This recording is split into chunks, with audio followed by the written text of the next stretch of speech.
Paroda belgiyskiy. 2 kun ichida Instagramda 700 ming odam ko'rgan, juda ham ko'p sпрос, ya'ni talabi juda kuchli bo'lgan parodalardan biri. Bugun общий xarakteristikasini aytib beraman. Instagramda ma'lum bir qismini aytdim, lekin bugun общий video bo'ladi. Videoga bir like bosib, bu videoni buqa boqishga qiziqib, urug' masalasi bo'yicha, ya'ni ko'paytirish masalasi bo'yicha ishlaydigan jigarlaringizga ham, qarindoshlaringizga, do'stlaringizga yuborib qo'yish esdan chiqmasin. Bugun juda ham katta video qilamiz. İnşallah minusi, pilusi hammasini tushuntirib o'tamiz. Sizlarda har bir bizni fikrimizga agar qo'shimcha fikr bo'lsa, kommentariyga yozib qoldirsanglar juda ham xursand bo'lamiz. Bilingizki, paroda haqida internet, ya'ni ChatGPT, plus Yandexda bo'lmagan yangiliklarni siz bilsangiz, kommentariyga yozib qoldirsangiz manfaatli, foydali bo'ladi degan umiddaman. Tak, belgiyskiy paroda juda ham bir ko'rgan payti buni cho'chqaga nima bo'lganmi deyishadi, yuz qismini ko'rib, ya'ni qoni bormi deyishadi, ko'p odam shishirilganmi deyishadi. O'zi bu parodani vatani Belgiya, Fransiya, Gollandiya bo'ladi. Birinchi shundan boshlasak xarakteristikasini. Общий nimasi? Kilogrammi, xonajinlarning kilogrammi 850 kilogramdan to 1 tonna 300 gacha bo'lar ekan. Xonajinlarini katta. Internetda bu shungacha deb qo'yibdi, lekin agar biz bilasiz, internetga qarab mol boqmaymiz. O'zimizni bilganimizcha boqamiz molni. Agar sizni boqishingizda bu 1,5 tonnagacha bo'lishi mumkin. Ya'ni xonajinni o'zi. O'zi buqalarning o'zi, massasi buqalarning o'zi 1 tonna 400 dan 1 tonna 900 gacha belgilangan. 1 tonna 400 dan 1 tonna 900 gacha. Bu necha yilda chiqadi ekan 1 tonna 900 ga? Nima deb o'ylaysizlar? Kommentariyga fikrlaringizni yozib qoldiringlar. Necha yil boqsak 1 tonna 900 ga chiqadi? Necha yil? Wow, sog'ish nimasi? Laktatsiya davri 1 yilga 2000 dan 4,5 minggacha. No, uncha ko'p emas ekan, lekin ja oz emas ekan. Internetda bergan ma'lumotim, so'ygan payti go'sht chista massasi 70% dan 80% gacha beradi. Bunaqangi paroda, bunaqangi go'sht beradigan paroda yana qaysi paroda? Kommentariyga yozib qoldiringlar. Ya'ni belgiyskiyadan ham yaxshi go'sht beradigan paroda bormi вообще? Направление faqat мясо deb qo'yibdi. Bu paroda faqat go'sht uchun boqiladigan parodalardan biri deb qo'yibdi. Iylik ko'paytirish uchun. Содержание жир и молоко 4,1%. 4,1% ko'pmi, ozmi? Kommentariyga fikrlaringizni yozib qoldirasizlar. Belgiyskiy parodaning vatani shu Belgiya, Niderlandiya va Fransiya belgilangan. 1960-yillarda paydo bo'lgan ekan bu. 1960-yillarda paydo bo'lgan ekan. Tak. Yana sizlarga beradigan ma'lumotlarim. Tak, laktatsiya davri aytdim 2000 dan 4,5 minggacha. 200 kundan 250 kungacha sut berar ekan. Жирность molakoni 3,5 dan 4,1 gacha. Tak, получается nimada bergan? Birinchi atyol deb qo'yibdi, ya'ni tug'gan payti birinchi nimasi 30-35 oylik bo'lar ekan, birinchi atyol, ya'ni 30 oylik degan bilmadim nimaga buncha kech. Tak, bichkini klassi tug'gandagi buzoqchasini kilogrammi 50 kilogramdan 75 kilogramgacha, xonajini bo'ladigan bo'lsa 35 kilogramdan 60 kilogramgacha bo'lar ekan. Voy dod. Belgiyskiy paroda очень продуктивный мясо. Только мясо yozib qo'yibdi mana. Voronezhga oblastda belgiyskiy parodaning nimasi bor ekan? Tak, imенно fabrikasi bor ekan. Ya'ni 2014-yil tashkil topgan, 2024-yil 10-dekabrga ko'ra ma'lumotlar berilgan bizga. Endi buni Rossiyadagi narxi hozir kunda, Rossiyada sotilayotgan narxi tak 650 rubldan 900 rublgacha belgilangan.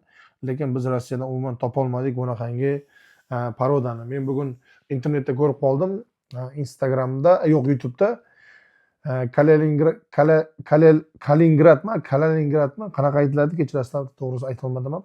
Shu joyda bor ekan, limuzin Angus Charolais paroda sotuvda, ya'ni 600 kilogrammdan 900 kilogrammgacha bo'lgan выставkaga chiqadigan nimalar sotilar ekan. Мясо направление buqalar. Yevropadan menga taklif qilishdi belgiyskiy parodani $12 patkulush deb. Hali aniq ma'lumotlar emas. Men kecha ma'lumotlarni Instagramga berdim. $12dan $15gacha deyishyapti. Общий Toshkent xalqaro aeroportiga kelishi. Minimalniy zakaz 15 dona deyishdi. Lekin основной buqa emas, g'unajinlarni taklif qilishdi. G'unajinlarni. Juda ham qimmatmi, arzonmi, nima deb o'ylaysizlar paroda bo'yicha?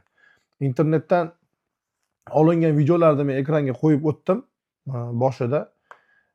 Belgiyskiy paroda haqida video qilsak, limuzin, belgiyskiy paroda, Angus haqida video qilsak, Instagramda ham yaxshi prosmotr, yaxshi talab bo'ladi.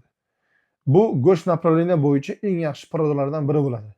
O'zbekiston sharoitida belgiyskiy parodani men videoda ham aytib o'tdim, bunda ham aytib o'taman. Nimaga? Angus, Simmental, Golshtenga urug'ini yaxshilab qo'ydirib kutish kerak, qanaqa nima chiqar ekan. Sun'iy qochirishni tavsiya beraman, ya'ni sun'iy qochirish. Hozir bilasizlar, sun'iy qochirish juda ham urfga kirgan. O'zbekistonda ham, bu yerda ham, Rossiyada ham asosiy sun'iy qochirishadi, katta-katta fermalarda ham. Sinab ko'ringlar, maslahatim.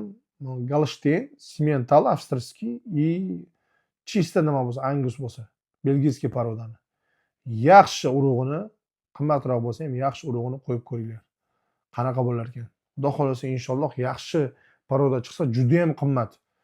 Juda ham qimmat bo'ladi narxi. 350 kilogrammli belgiyskini kecha bizga taklif qilishdi $4,500 ga. $4,500. 350 kilogrammli. Juda qimmat, lekin plem uchun ko'p odam aytishdi olaman deb. Odamlar olmoqchi bitta, ikkita, uchta, lekin Yevropadan bitta, ikkita, uchtani yig'ib bo'laman degancha ham juda ham ko'p vaqt ketadi. Tak qisqacha ma'lumot berib o'tdim. Necha minut bo'ldi bilmadim to'g'risi. O'zimni shaxsiy fikrimni sizlarga aytib o'tmoqchiman. Hozirgi kunda Rossiyadagi eng topilishi oson bo'lgan parodalardan Simmental, Hereford, rossiyskiy variantlari, ya'ni чисто кровный emas baribir. Rossiyada tug'ilgan variantlarni kalmik paroda juda spros katta. Hozir Dagestan, Astrakhan, Volgograd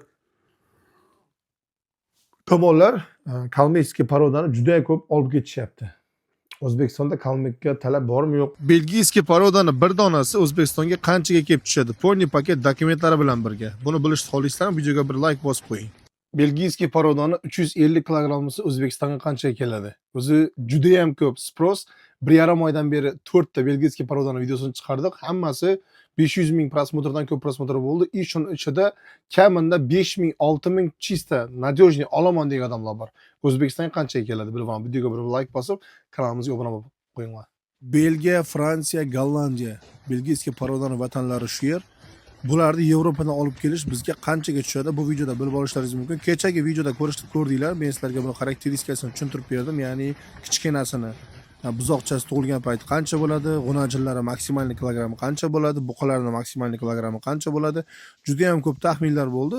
Akalar, katta 4 oy, 4 yosh, 5 yoshli kerak bo'lsa buqalari 2 tonnadan oshib ketadi. 2 tonnadan oshib ketadi. Shundan bilinglar, bu belgiyskiy parodani qanaqa go'shtli paroda ekanini. 70-80% go'sht beradi bu чисто. Hozir biz 65% bersak qonib beramiz Simmentallarda. Bular boshqacha gen. Tak Yevropadan bularda 1 kilosi $12 atrofida tushadi. Yevropadan. Eng kam kilogram, ya'ni eng kichkinasi 350 kilogram bo'ladi. Undan kichkinasini topish juda qiyin. Sotishmaydi undan kichkinasini. O 4200 dan $4,500 gacha O'zbekiston aeroportiga kelib tushishlari bo'ladi. Eng kam zakaz minimum 15 ta. Bitta, ikkita, 3 ta iloji yo'q, lekin minimum 15 ta bo'lishi kerak. Topishga harakat qilamiz inshaalloh, xudo xohlasa. 5 kundan 1 oylikgacha bo'lgan belgiyskiy parodani ko'rishlaringiz mumkin. Belgiyskiy paroda haqida bugun siz bilmagan ma'lumotlarni berib o'tamiz. Videoga bir like bosib, bu videoni buqaga boqishga qiziqadigan tanishlaringizga borib qo'shishingizdan chiqmasin.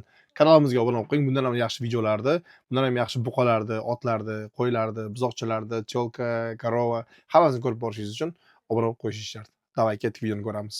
Endi tug'ilgan belgiyskiy porodaning buqachasi 50 kilogrammdan 75 kilogrammgacha bo'ladi. Cho'lkisi 35 kilogrammdan 60 kilogrammgacha bo'ladi onajini. Katta buqalarda maksimalniy kilogramm 1 tonna 400 dan 1 tonna 900 gacha. O'ta bomba, bunaqasi menimcha bo'lmagan hali to'g'risi. G'unajinlarining sredniy vesi 800 kilogrammdan 1 tonna 300 gacha bo'lar ekan. Bu porodalarning vatani Belgiya, Fransiya, Niderlandiya, ya'ni Gollandiya hisoblanadi. Hozirgi kunda O'zbekistonda juda talabi kuchli buqalardan biri, lekin O'zbekistonga olib borish xarajatlari juda qimmat. 1 kilogramm O'zbekistonga 12 dollar atrofida o'rtacha tushib boradi. Buqasini ko'rishlaringiz mumkin. Mana shu buqani 2 tonnadan ziyod yoki ziyod emasligini kommentariyada yozib qoldiringlar. Mana maksimalniy tonna shunaqa bo'ladi. Figurani qaranglar. Bodybuilding bo'yicha Aziz Estetni kommentariyaga belgilab ketinglar. Uni figurasidan chiroylimi yo chiroysizmi? Go'sht berish protsenti o'tgan safar men 70% dan ko'p beradi degan paytda ishonmadingizlar. Statistika bo'yicha 70% dan 80% gacha go'sht berar ekan bu. Просто tak bombami? Belgiyskiy parodan O'zbekistonga olib borgandan keyin Simmental bilan Chistokrovniy Galashtenga chachishtirishda maslahat beramiz.